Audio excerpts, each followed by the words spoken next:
Mélanie de la Salette. Mélanie Calvat, Mélanie Mathieu à l'état civil et au registre de baptême, est née le 7 novembre 1831 à Corre en Isère. Cette jeune bergère raconta avoir été témoin, avec le jeune Maximin Giraud, le 19 septembre 1846, de l'apparition de la Sainte Vierge Marie à la Salette en Isère. Mélanie est la quatrième des 10 enfants de Pierre Calvat, tailleur de pierre et scieur de son état, qui pour nourrir sa famille nombreuse, dont Julie Barnaud, son épouse, n'hésite pas à prendre tout emploi qu'il peut trouver. La pauvreté de la famille est telle que les jeunes enfants sont parfois envoyés dans la rue pour y mendier. Très tôt, Mélanie est embauchée pour s'occuper des vaches des voisins. Du printemps à l'automne de 1846, elle travaille pour Jean-Baptiste Prat aux Ablandins, l'un des hameaux du village de la Salette. Une telle vie, loin de sa famille, fait d'elle une enfant chétive et renfermée, timide, taciturne et toujours sur ses gardes. Elle ne parle que le dialecte régional de l'occitan, haché de français. N'ayant pas fréquenté l'école, ni reçu d'instruction religieuse, elle ne sait ni lire ni écrire. Le 19 septembre 1846, veille de la fête de Notre-Dame des Douleurs, Mélanie, qui a 15 ans, garde le troupeau avec Maximin Giraud. Il voit apparaître dans une lumière resplendissante une belle dame en pleurs qui s'adresse à eux. La dame adresse aux enfants un message destiné à être raconté à tous et à chacun d'eux un message personnel. Un saint, Saint Annibal di Francia, qui porte le nom de la France, nous parle de Mélanie, lors de l'inauguration de la tombe de Mélanie, dans la chapelle des Sœurs Antoniennes, le 19 septembre 1920, à Altamura, en Italie. Voici quelques extraits de son éloge. Nous allons évoquer une sainte mémoire, admirer les sublimes opérations de la grâce divine dans une créature privilégiée et souligner le don suprême que Dieu vous a fait, chers habitants d'Altamura, dans sa libéralité. C'est précisément sur le don insigne du corps virginal de Mélanie à cette église que j'ose vous inviter à réfléchir en vous mettant brièvement sous les yeux ce que fut Mélanie Calvat, combien Dieu l'a estimée et tout ce qu'elle a été aux yeux des hommes. Âme en laquelle le Très-Haut répandit des grâces singulières. Bien-aimée de Dieu, admirée des hommes. Parvenue à l'âge de 15 ans, elle eut sur la montagne de la Salette, en France, la fameuse apparition de la Très Sainte Vierge Marie, le 19 septembre 1846. À peine connue, cette apparition agita le monde d'une terreur sacrée. Les paroles menaçantes de la Mère de Dieu, les différentes poses dans lesquelles elle apparut en dame de pleurs, plongée dans la plus grande tristesse, et les châtiments divins qu'elle annonça, les mystérieux secrets qu'elle confia aux deux bergers, tout contribua à impressionner les âmes des croyants, à les émouvoir et à les pénétrer de la salutaire crainte de Dieu. Mélanie apparaît comme l'idéal de l'innocence paradisiaque. Mélanie, ce nom si beau, si doux et suave à prononcer, courait sur les lèvres de tous. Une bergère solitaire des cimes des Alpes, sur les versants de la Savoie, menant ses tendres agneaux ou ses vaches paisibles, tout à coup visitée divinement par la Sainte Mère de Dieu qui lui parle, lui confie un secret, la captive par sa présence, enfonce dans son cœur un dard de la peine qui la transperce elle-même, la douloureuse Mère de Dieu et des hommes. Tout le monde a cru que ce fut l'apparition de la Très Sainte Vierge qui ouvrit l'intelligence de l'humble fille de Pierre Calvat à la connaissance des choses du ciel, et que, pour cela, après l'apparition, elle fut placée à l'école des sœurs afin d'être instruite. Mais on se trompait. Mélanie Calvat, telle qu'elle l'écrit dans ses mémoires, au nom de l'obéissance, voyait l'enfant Jésus depuis l'âge d'1 an, lorsque, marchant encore à 4 pattes, elle s'acheminait vers le bois voisin mais tombait par terre, entraînée par un instinct mystérieux.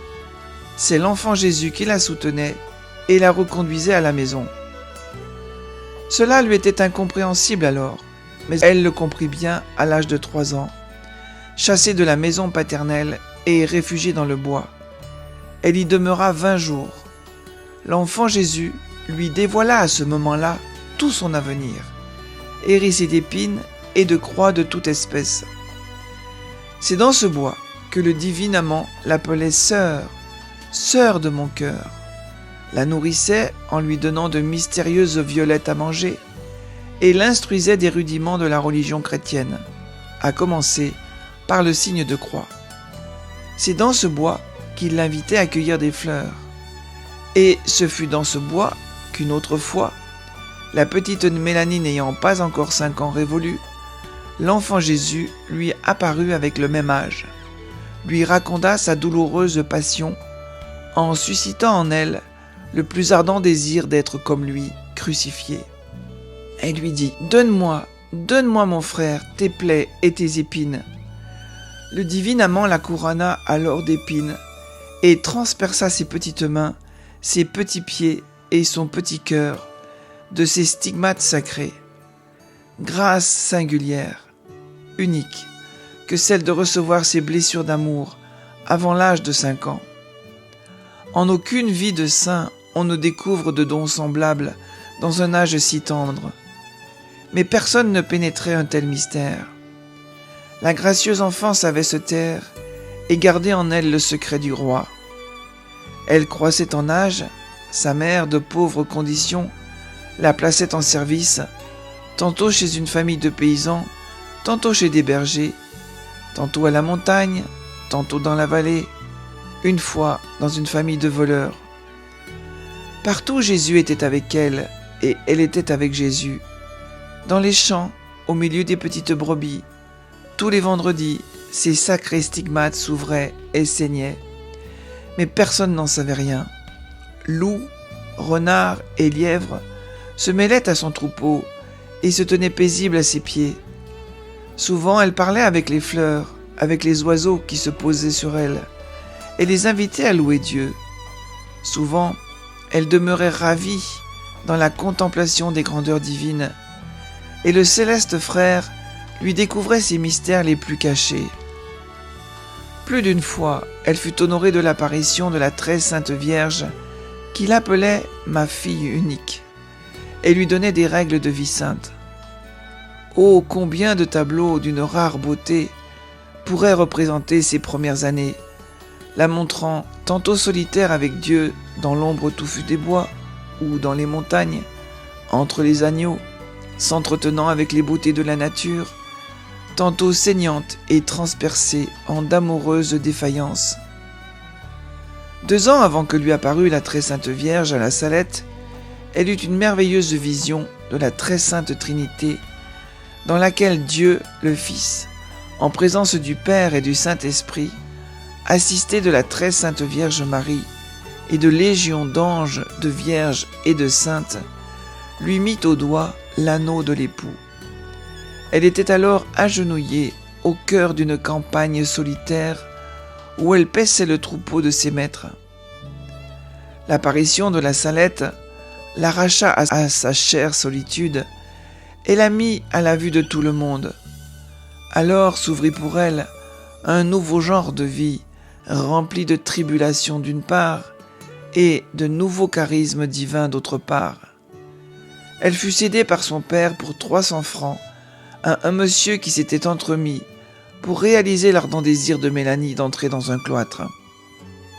Après plusieurs années, elle fut expulsée de France par Napoléon III et trouva asile chez les carmélites de Darlington en Angleterre. Elle en sortit à l'âge de 26 ans pour faire connaître le secret de la Salette, que la très sainte Vierge lui avait demandé de tenir secret 12 ans seulement. Puis elle fut contrainte même à se rendre en Grèce pour enseigner la langue italienne dans un collège de jeunes filles italiennes. Elle ignorait cette langue, mais la très sainte Vierge lui en donna la connaissance infuse. Elle y trouva la révolution, les murailles inondées de sang, Plus d'une fois, elle fut atteinte dans le dos, mais les projectiles l'effleuraient à peine et tombaient à terre. Elle rentra en France, revint à Marseille, où elle connut Monseigneur Pétania, évêque de Castellamare di Stabia, qui la conduisit dans son diocèse. Elle demeura plus de 18 ans à Castellamare di Stabia et devint éducatrice de jeunes filles, exerçant cet office avec le plus grand zèle du salut des âmes. Le souverain pontife Léon XIII, qui aimait beaucoup la Vierge de la Salette, l'a voulue à Rome pour avoir la consolation de la voir et de lui parler. Puis Monseigneur Zola, transféré de Castellamare à Lecce, la conduisit avec lui à Galatina, où elle demeura 5 ans méconnue. J'eus le grand avantage de l'avoir auprès de moi à Messine durant 1 an, dans le but de donner un bon départ à ma communauté des filles du divin zèle, qu'elle aima immensément, jusqu'à me dire « Je suis de votre congrégation ». Appelée par Jésus, son divin époux, elle quitta Messine et se rendit d'abord à Moncalieri, puis en France, à Amiens, ensuite à Diou, à Cusset et en d'autres villes de ce pays, jusqu'à ce que, se souvenant de sa chère Italie et de son vœu, qui était « Je ne veux pas mourir en France mais en Italie », elle quitta la France pour revenir dans notre péninsule. Mais quelles furent les voies providentielles par lesquelles le Très-Haut l'a voulu ici? Mélanie écrivit de France à l'une de ses filleules, Rosa Cimino, afin qu'elle demandât à l'un de ses anciens confesseurs, le révérend père Fusco, rédemptoriste, de lui trouver un pays ou un lieu où elle ne fût connue de personne. Le père Fusco en parla au révérend père recteur du sanctuaire de la Vierge de Pompéi, le dominicain Carlo Cecchini, qui fut nommé évêque d'Altamura. Il proposa à Mélanie de s'y rendre. Elle en fut bien réjouie. La privilégiée de Marie y vint en juin 1904, ignorée de tous, sauf de Monseigneur Cecchini, qui la confia en la présentant comme une dame française à la noble demoiselle Emilia Giannossi, qui fut heureuse de l'héberger. Mélanie se rendit à la cathédrale chaque jour, profondément recueillie. Elle s'approchait de la sainte table eucharistique avec de profondes inclinations, et puis, silencieuse, elle se mettait dans l'angle de la chapelle de la Mère Douloureuse et s'isolait dans la contemplation de son bien-aimé. Mais après 3 mois, sentant qu'elle s'acheminait vers le terme de sa vie tourmentée, elle prit congé de sa chère amie, puis prit pension pour y habiter seule dans un appartement hors des murs de la ville. Plusieurs prêtres vinrent de France pour la voir et lui parler. Mélanie voulut mourir seule, visitée seulement par Jésus, son divin époux, et par son immaculée Mère Marie. Elle mourut à Altamura dans la nuit du 14 au 15 décembre 1904. Prière de saint Annibal di Francia. Ô ma chère Mélanie, par amour de Jésus, votre divin époux, et par votre prédestination dans la volonté du Dieu Tout-Puissant, daignez m'obtenir du cœur très saint de Jésus et du cœur immaculé de Marie cette grâce. Ô ma chère Mélanie, par cette mystérieuse retraite que vous donnait Jésus au bois, puis par cette première vision où l'enfant Jésus vous apparut en songe et vous conduisit au calvaire sous une pluie symbolique de croix, obtenez-moi du divin enfant cette grâce. Ô ma chère Mélanie, par ces charismes singuliers que votre bien-aimé et divin frère vous prodiguait, en jouant dans les bois avec vous, eh bien, demandez et obtenez-moi de sa très douce bonté cette grâce. Ô ma chère Mélanie, par cette force singulière que Jésus vous donna, de souffrir pour son amour la faim, la soif, les déchirements, la fatigue, les injures et les outrages, les coups de patron cruels et même les tentatives de meurtre, eh bien, obtenez-moi des cœurs très doux de Jésus et de Marie cette grâce. Ô Mélanie bien-aimée, par cette sublime apparition de la très sainte Vierge Marie sur la montagne de la Salette, par le grand message qu'elle vous a donné avec son secret, et par tout ce que vous avez souffert pour obéir aux volontés de la très haute dame, eh bien, obtenez-moi de cette puissante mère cette grâce. Ô Mélanie, ma consolatrice, par les rudes épreuves que vous avez dû souffrir toute votre vie, exilée à travers le monde, injuriée, méprisée, par les douleurs de purification passive dont le divin amoureux vous éprouva par toutes vos peines intérieures et extérieures, et par la constance et la force avec laquelle vous avez tout supporté pour l'amour de votre bien-aimé Jésus, obtenez-moi de son cœur très aimant cette grâce désirée. Ô Mélanie, victime de Jésus, qui avait été comblée par lui de dons singuliers, d'extase, de vision des cœurs, de toucher divin, et finalement de miracles que vous avez souvent opérés, eh bien, obtenez-moi des très saints cœurs de Jésus et Marie cette grâce. Amen.